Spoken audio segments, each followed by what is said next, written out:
governor gives his budget address, despite the other things that are going on, it's really all anybody's thinking about, any stakeholders whatsoever, right?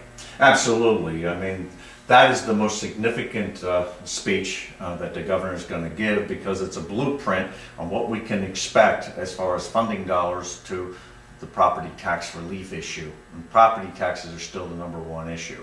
And we heard, some little bit of glimmering of hope, I guess, from the governor in his State of the State message, where he basically talked in outline form, but he was talking about education reform. He was talking about, the toolkit. He was talking about health benefits reform and pension reform. There are initiatives that have got to take place, but bottom line is that I don't see a hurry up to get a consensus, a political consensus on any of these issues that would free up dollars. So we believe that the governor should give extra consideration to dollars like utility tax, energy tax revenues that the municipalities used to collect, that those dollars should be returned back to the municipalities, not all of them, but a greater share than what they have been this past year. And that will provide some property tax relief. So we're hoping that in this agenda that the governor is going to be outlining as far as his budget address is concerned, that at the top of his priorities is going to be property tax relief. And yes, we'd like to see the management reforms. We have been very much involved in the discussions with the legislative leaders and the governor. We're urging them to reach a political consensus on health benefit costs and pension costs. Both of them, those two items represent 22% increases on average, far and above the 2% spending cap that we have. So we're hoping that, yes, they should be working on them, but most importantly, there should be consideration for property tax relief in this budget. So we're going to be looking very keenly on how they're going to be able to do that. We need assurances now. We didn't get assurances that when the governor signed the 2% cap law, that we were going to get the management reforms and the mandate relief initiatives. Well, we were given the assurances that that would happen by the end of 2010, but here we are and towards the end of February 2011, we still haven't gotten them. So we need to have some property tax relief. Call it what you may, call it, property tax relief funding from the state budget to offset property taxes, call it management reform initiatives, health benefit reform, pension reform. If they can come to a political consensus, they can do it sooner than later, but we need that relief now. The beleaguered property taxpayer is suffering, and we need this budget to outline a blueprint on how we can achieve property tax relief.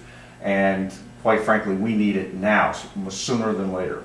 445 million in the FY11 budget, is that what it was? And it's something you're going to be obviously looking at this time around. You're anxious to see what the state has in mind for the municipalities, which clearly state aid helps with property taxes. Municipalities cannot sustain another $450 million cut in dollars that traditionally were returned to them. And these aren't free dollars. A lot of these dollars are dollars that traditionally municipalities kept locally. And in order to maintain services, provide quality of life services, and reduce our reliance on the property taxes, we need additional dollars that in the form of property tax relief to come back to these towns. And it's the property taxpayer, the people we believe on the lower end of the economic ladder, that need more services now in these economically challenging times than ever. And it's extremely important. We can do it both ways. We can either additional dollars coming back from the state budget, that dollars that we help, quite frankly, send to trend the sales tax, the income tax, those dollars we believe should be returned. But if not, at least work together and and put partisan politics aside and deal with these double-digit increases of health benefit costs and pension costs, because it's strangling the towns. This budget address, in terms of anticipation, is in your top 10? Is it, how does it, because times just continue to get tougher. We're not flush with cash. and this governor seems to want to do a lot. How do you rank your anticipation of this one with regard, in comparison to others? Well, I'd say that this is probably a defining moment, quite frankly, for the Christie administration and for the taxpayers throughout the state, because everybody seems to be hurting this, the economic doldrums that we have experienced at the beginning of his administration have not really improved substantially. There are some glimmers of light that we are hearing from the state treasurer's office. I don't think they're significant, but what we are hearing is that more and more the problems at the local level and reducing our reliance on the property taxes has really, really increased. Successful property tax appeals, we're seeing more and more property tax appeals as the real estate values plummet. The snow costs, extraordinary costs, double-digit increases in pension and health benefit costs, they all spell some very difficult times for the municipalities. And what we're saying is, look, we helped out substantially. Over $450 million went from local funding to help balance the state budget this past year. We believe that there should be additional consideration given to returning some of the energy tax receipts that traditionally went to municipalities to offset the highest property taxes in the nation.